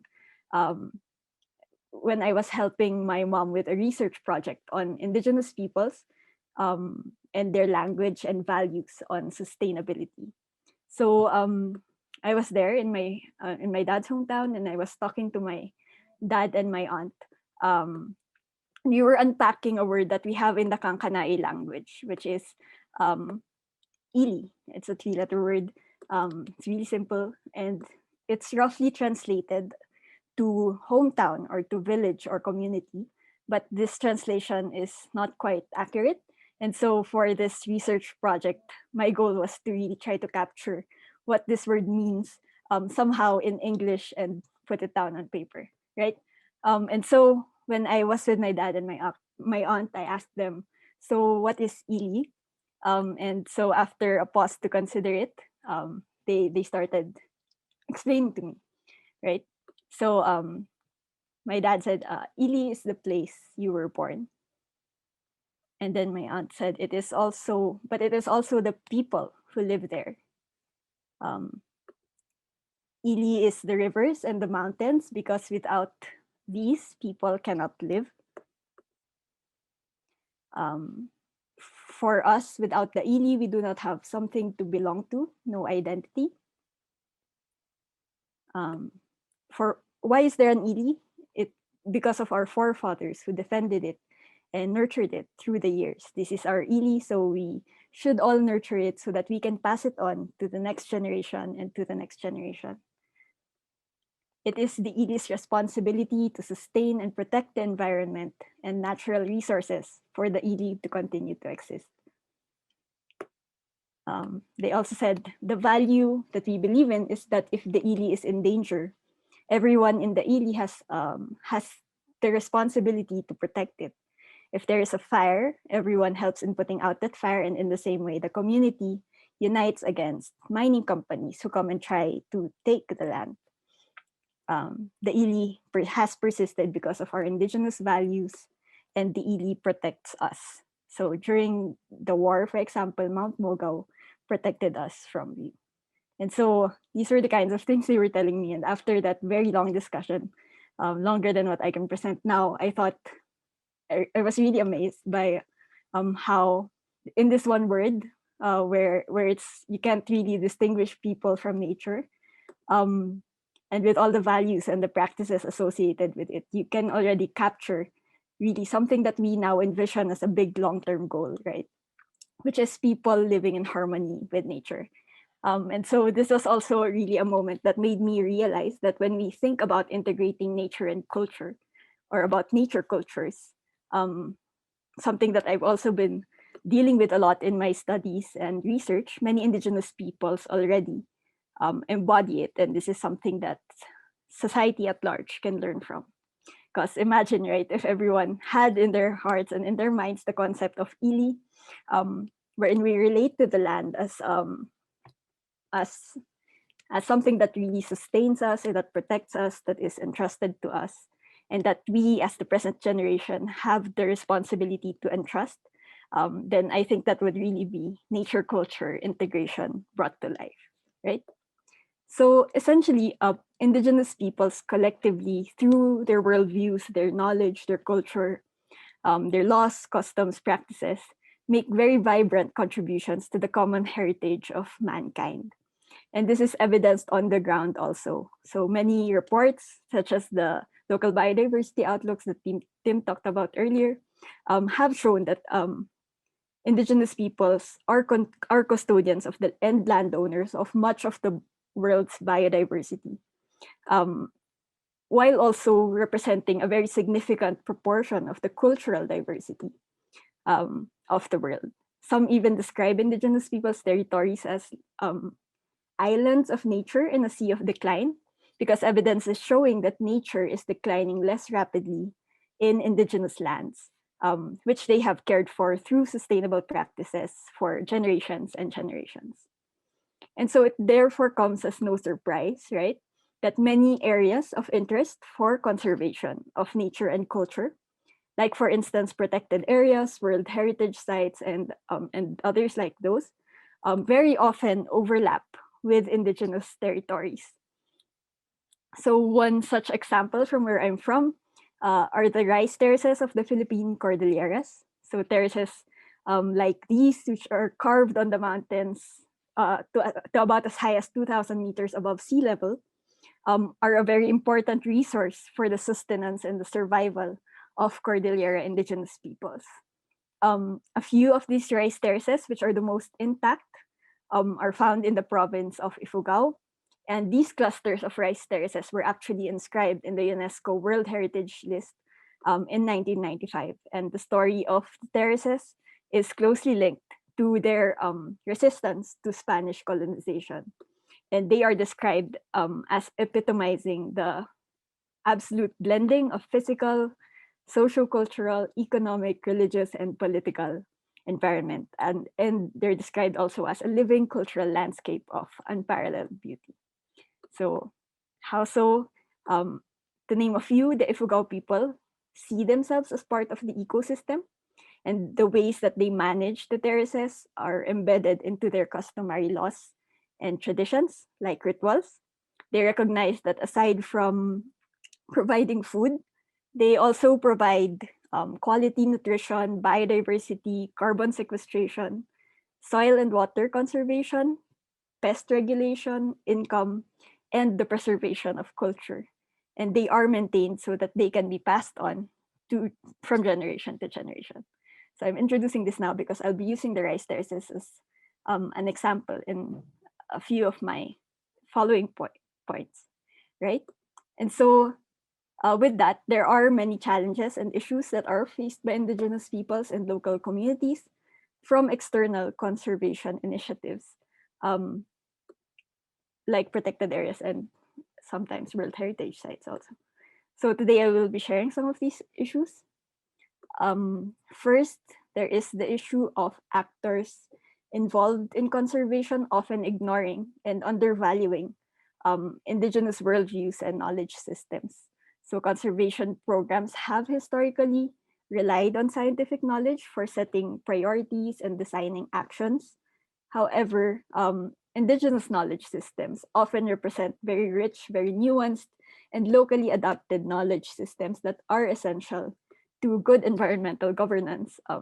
But this value isn't recognized often. Sometimes they are even dismissed as superstition. So looking back, for example, at the Ifugao rice terraces again, the communities see the rice terraces as only one part of a bigger and wider watershed unit, which includes, among others, the communal forest, which is the most valued part of the unit because it maintains the entire landscape, and therefore it's a key area for protection for the Ifugaos. So the Ifugao have always treated the entire landscape as an integrated whole. But when the rice terraces started gaining recognition, the other parts of the system were kind of downgraded, and conservation became fragmented rather than holistic, because the protection area then kind of shifted to the rice terraces themselves, which were originally to the community production areas. and this disrupted the system that maintained them in the first place. So yes, there is a need for plans to consider also indigenous ways of understanding the landscape and understanding what is needed. Second is that there is an issue of lack of participation and relevance to the community in some areas. Decisions that affect us are too often made without our involvement, leading to not just inequitable actions, but also ineffective actions. Again, with the example of the rice terraces, case studies showed that the community was not fully aware, for example, of how or when they became a World Heritage Site and what it meant to be a World Heritage Site. It was mainly the national and provincial governments that were in charge of decision making, and the indigenous farmers were only marginally involved. And this should not be the case, as the farmers should have influence on the fate of the rice terraces, because their direct contact with it gives them the knowledge of what threatens the land and what the land needs. They also have the biggest stakes in these decisions because they're the ones who rely on the rice terraces for survival. So this is one issue. Another is that rights are often disrespected. This is not the case everywhere, of course, but many indigenous peoples share experiences of colonialism and marginalization, and these have often been amplified by conservation activities that impose state control over areas that the indigenous peoples and the communities should otherwise have the rights to, right?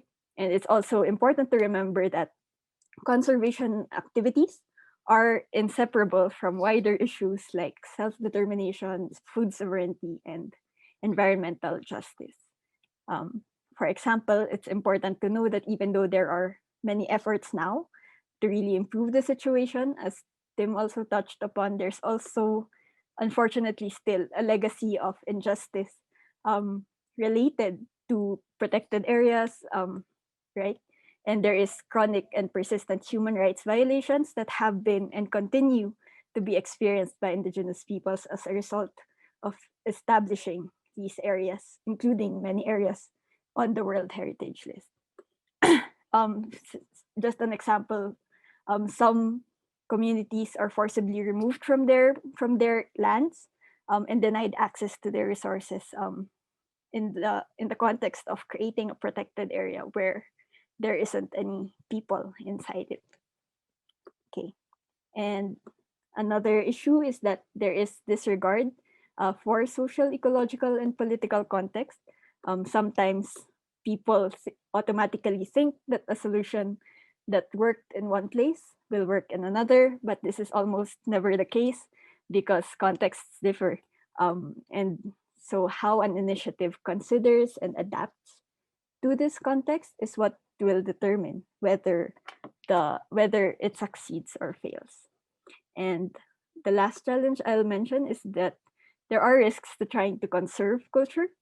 It's an important one because the risk that comes with trying to conserve culture is that there is a risk that you try to fix culture in time and place, whether intentionally or not.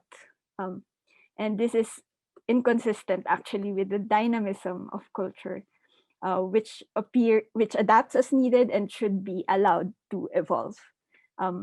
With the terraces, again, as an example, there is a mindset by some conservationists from the outside that conserving the terraces is about preserving them as a monument to be judged by its aesthetic value or its authenticity. And some even insist on reviving past traditions, which really begs the questions, right? What if the positive traditions in the past, which have led to the recognition of the rice terraces, cease to work because of changes in the ecosystem or socio-economic pressures beyond the control of the people? Would adapting new practices to cope with these challenges reduce authenticity, and for whom really is conservation being done. So these are just questions to always ask ourselves also. And yeah, so those are some of the challenges and issues faced. And again, they're not universal, but they are happening in many places. And they need to be addressed and navigated for us to successfully integrate nature and culture, right? And this is not easy, but it is necessary. So jumping off from these challenges, I just have last few slides on the ways forward. So first of all, we must respect different worldviews and knowledge systems in planning. Diverse worldviews means diverse solutions, which is direly needed in an environment and a context that is really changing very rapidly. Second, we need effective, direct, and meaningful representation of Indigenous peoples and local communities at all stages of decision making. Policies, especially that emphasize political empowerment, self-governance, and territorial control at the grassroots level. These kinds of policies have the potential to provide a solid platform from which communities can play a role in conservation while still retaining their own cultural distinctiveness and connectedness to the land. Third, conservation actions should respect human rights, and they should respect the rights of Indigenous peoples to self-determination, which is their right to determine for themselves for things like what development means to them, who they are, what they want to become, to free, prior, and informed consent. So this is a right that Indigenous peoples have. So free meaning they are able to give or withhold their consent without coercion, right? Prior means that consent needs to be sought before the action is taken, and informed meaning that they need to have all the information that they need before they actually give an answer. And consent means that it's not that you push until they say yes. It means they have the right to either say yes or no. Okay, they need to, so conservation actions also need to respect Indigenous people's rights to their lands, territories, and resources, to cultural integrity, and to other economic, social, and cultural rights. Fourth, we must tailor interventions to social ecological context. And this also means supporting local communities to act on their own terms and adapt to emerging challenges, which really helps sustain conservation in the long term. And finally, we need to recognize that culture is dynamic, and this dynamism is what shapes resource use and conservation, and we should celebrate it rather than hinder it. Culture is living. It's not something to be stuck in a museum. And so our actions should enable them to adapt, innovate, and evolve as necessary. And so I think with that, I'm going to end my presentation. Thank you so much for your attention. And yeah, thank you. Yaman ka na kayo amin. Thank you, Safa, and thank you for your it's really a fantastic presentation, and thank you for sharing with us all your experience and your knowledge. I think there was just so much that we learned within 20 minutes that it was incredible, I think. And there's something that I found particularly interesting that you said is really the aspect of Indigenous knowledge existing, being there, and us learning from Indigenous knowledge, especially when it comes to nature and cultural heritage. And I think something that really strikes the heart of, I think, many cultural heritage professionals is the fact that indeed culture is dynamic and there are changes in cultures, and there are also something that should be allowed, this non-freezing people and places in a specific point in time. So thank you very much for this. We have actually right now about 15 minutes for a discussion, for any questions. So please, any of you, if you have any question, if you want to even just bring up an opinion, a reflection, take the floor, because we will be more than happy to hear from you. I see many people complimenting Sefa for the last presentation.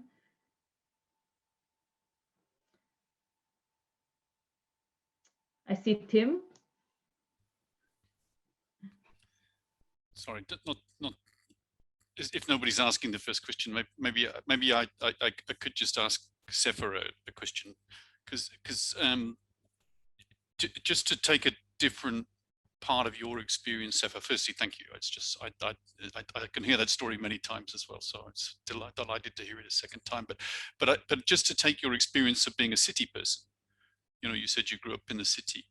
So I just think, because people work on these questions of nature culture intersections in many different contexts, and there are people working in the connection of nature and culture in the urban in the urban world, very different situations, often with a lot of people that have moved into cities, some very mixed communities, in urban situations.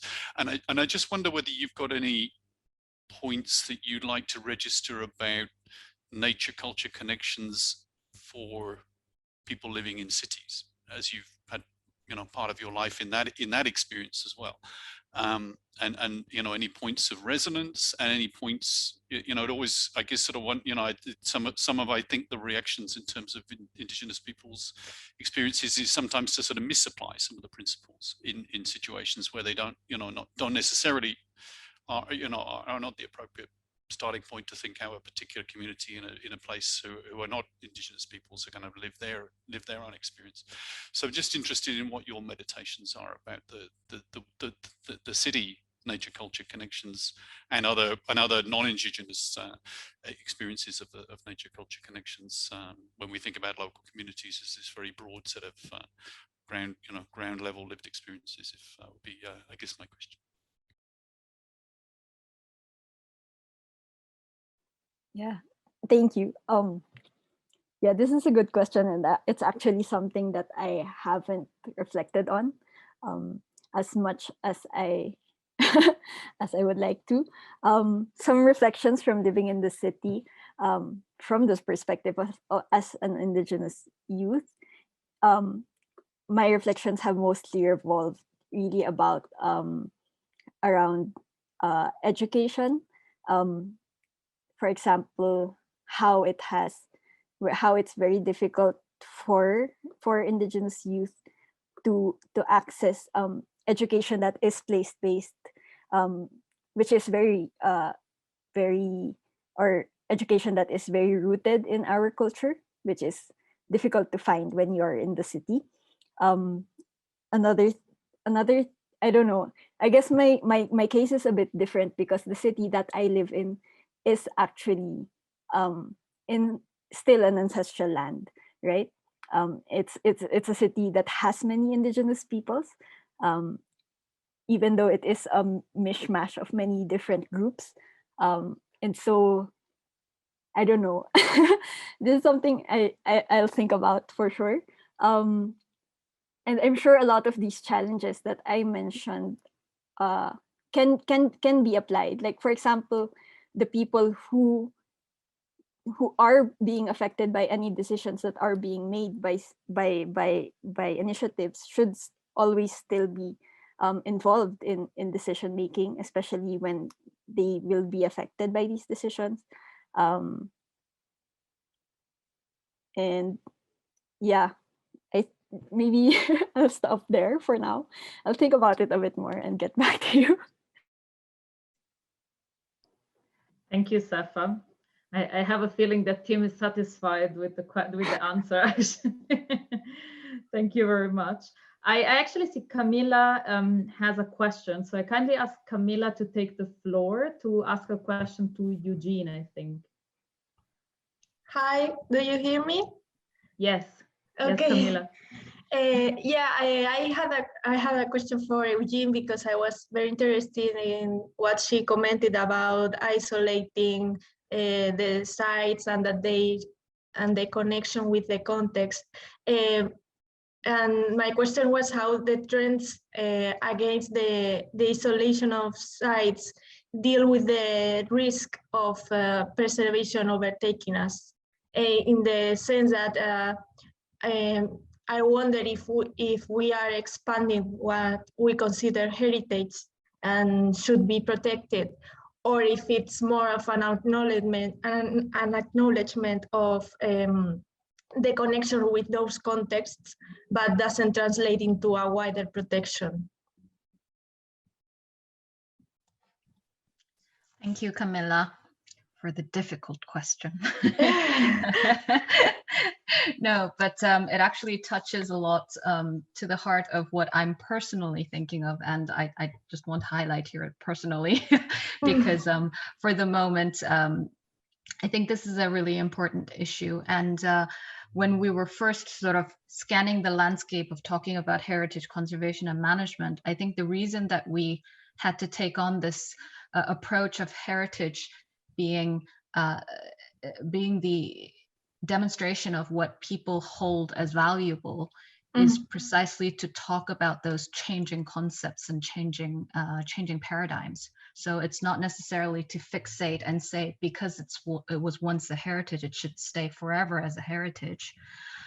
It's more or less to really go back once more on why we decided that this was a heritage in the first place, and to determine whether or not the values still hold true, and whether or not if the values that was conveyed through these tangible different aspects, if they are still persisting, and if they are still there, and what we could conceive to be as conservation actions are actually applicable in conserving the values themselves rather than the tangible aspects of the heritage itself. So in a way, you're touching about the fossilization of heritage in that context, and that's precisely our take in terms of responding to already designated heritage, already recognized heritage.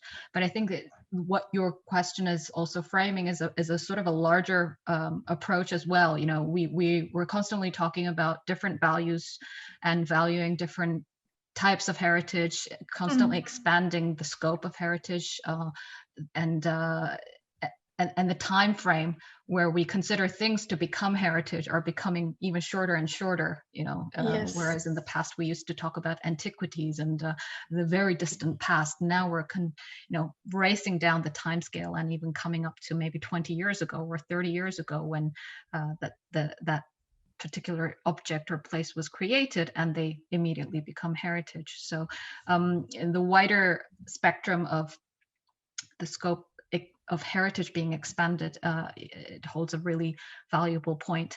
And in a way, this is where my personal thing kicks in, is I think we also need to be aware of having exit strategies and considering how we approach sort of not necessarily to say death, but maybe graduation of heritage, in a sense of us having the chance to reevaluate and understand what it is that we are indeed wanting to protect, and having that kind of repeated thought process being applied to different types of heritage in the longer run. So that's something that I think you're asking about. Yeah, Thank and you. also I wanted to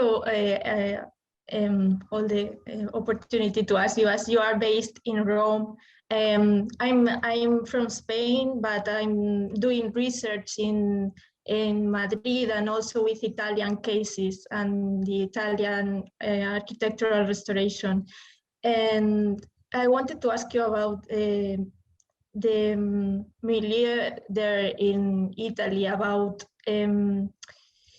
the approach to heritage there, because I think, for what I'm seeing, that the Italian scuola or la scuola romana is not taking that change of paradigm that you are talking about, and I see that they are more fixed in the physical preservation of the heritage and not so willing to open to that change over time. Well, I think, what do you think about it? Well, it's difficult for me to comment on what the practices are within the Italian heritage conservation sector, because also within Italy, there are various different ways of practice and many different practitioners implementing heritage conservation. But I actually want to say that it's not necessarily just Italy that are facing these challenges. And perhaps it's just a challenge that the entire heritage sector is facing wherever we are in the world, where our theoretical paradigms have been set up to separate and create different knowledge in very specific areas, and we're having a bit of difficulty trying to merge them all together and find the interconnection between them. And I speak for myself, coming from Korea as well.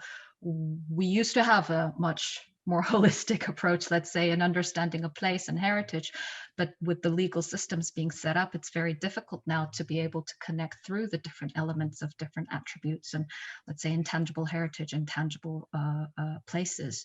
So I think it's a continuation of trying to improve the system in different ways, and it's very hard to just individually address one issue or one, let's say, strand of practice. Thank you.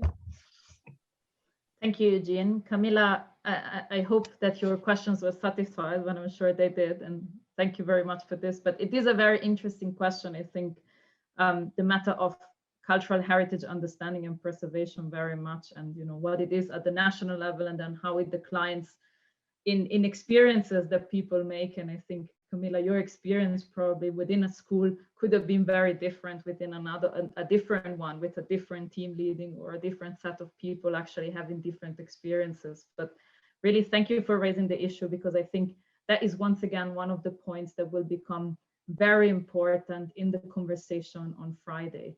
We have time for one more question, a quick question, and I see Matilda raise her hand. Matilda? Yes, thank you so much. Thank you for this presentation. It was so interesting. I'm a student also doing a research in the links between culture, the environment, and sciences, and especially the link between Western so-called scientific knowledge and indigenous knowledge in the context of climate change mitigation and adaptation. And so I wanted to ask maybe Tim and Sefa, are there any tools, concretely like legal tools, that exist that combine actually something to protect the intangible cultural heritage in the context of climate change? Or is it just like, because I feel like the World Heritage Convention is a lot about culture. I don't know about the IUCN, the scope, if it's only about science and biodiversity conservation. You did talk about tangible cultural heritage, but I don't know about intangible.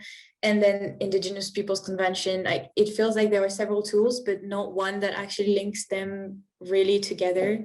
So I don't know if can you explain that? Yeah, thank you.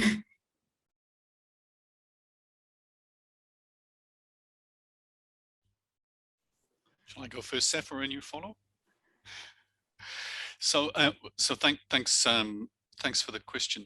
I mean, I think that probably for intangible heritage, just specifically focused on intangible heritage, other panel members might be better qualified than me to comment. But there is a UNESCO convention focused on the recognition of intangible heritage. So, in the sense of kind of the recognition of practices and relationships, then there is that framework. And as I said in my presentation, I think there's a lot of need to see that intangible, the measures to conserve and engage with intangible heritage are not taken into a sort of separate approach. And I think Sefa, in a brilliant way, summarized a number of the sort of the discontents in terms of conservation practice, and the split between tangible heritage and intangible heritage is one of those. I also think things that we find important get euphemized in different ways. So the focus on equivalence of knowledge systems and traditional knowledge. You know, there's a lot in that space that's around recognizing intangible heritage. And you know, your question is very broad, because there are then, you know, lots of different, maybe too many different sort of tools and methods that are trying to approach any space in conservation. You know, I think one of my concerns often is that we have, you know, lots of tools and methods that get developed, but from a relatively non-diverse set of cultural perspectives, and develop primarily through international languages, often, you know, post-colonial, you know, colonial languages that then become the terms of the conversation.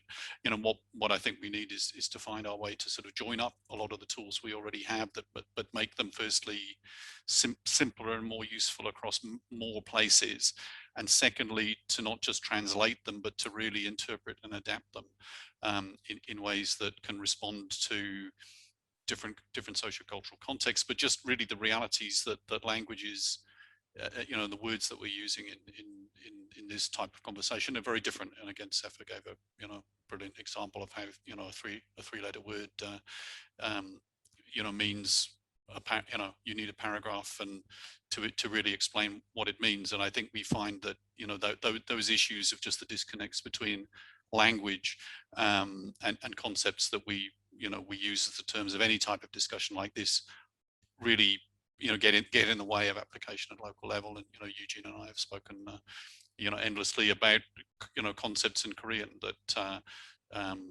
you know, are the Korean way to think about places and place-based approaches, and they're actually, you know, really quite disempowered by approaches that are sort of working through tools that have been developed only with a kind of conversation that's happening through English generally, but, you know, English, French, and Spanish. So I don't know, Sefa, you might want to add, because the question was addressed to both of us. It's specifically, you know, there's lots of good stuff out there. So I think if you'd like to follow up with specific questions, Mathilde would be happy to, you know, try to, you know, explain the different things that are happening. Sorry, I can see Nicole's getting nervous because we're on time as well. But anyway, thank you so much. I'll just add a small thing where I think if you want to conserve intangible heritage as well as tangible heritage, especially for Indigenous peoples and local communities, the best way is really through the appropriate recognition of their lands, giving like ensuring respect for land rights and ensuring that they are able to continue to live on their lands, practice their practices, speak their languages, and ensure that this is not threatened, and that they are able to govern their lands and resources on their own terms. And this is really one of the best ways to conserve both tangible and intangible cultural heritage. Thank you. Thank you so much. Well, thank you, Matilda, for the question, and thank you, Sefa and Tim, for the answer. I actually am very sorry to say that, yes, indeed, we have to close. And yes, I think Tim was seeing me sweat already. So that's the reason why everyone was hushing up. But I really want to say a big thank you to Sefa, to Eugene, to Leanna, and to Tim for joining us in this session and really sharing with us your experiences professionally and personally. I think this has really been a very interesting session, but a great session to just hear all the things that are in the making and all the projects that exist out there. Very interesting research as well. And just to remind everyone, part 2 is happening on Friday, and part 2 is going to be a lot about you talking and sharing with us what are your wishes, what you think are the needs of young and emerging professionals, but also share the knowledge and experiences that you have as an emerging professional, as an emerging researcher, in saying what your experience with nature culture integration is, visions for the future. We really want to hear it all from you. So join us for part 2. In the chat box, you can find a sign up form. We kindly ask you to please just register. It's not an official registration, it's just for us to know how many people are actually interested in joining specifically the workshop in Spanish, so we can actually make sure that we have enough room for everyone that feels more comfortable attending the workshop in Spanish, and we can do some organization, making sure that the room will be balanced between professional, more with a nature background or more with a cultural background. So thank you very much once more. And I'm very sad to have to close the session, but I hope to see you all on Friday. And thank you everyone for attending, and thank you to our wonderful speakers. Have a lovely morning, evening, afternoon, everyone.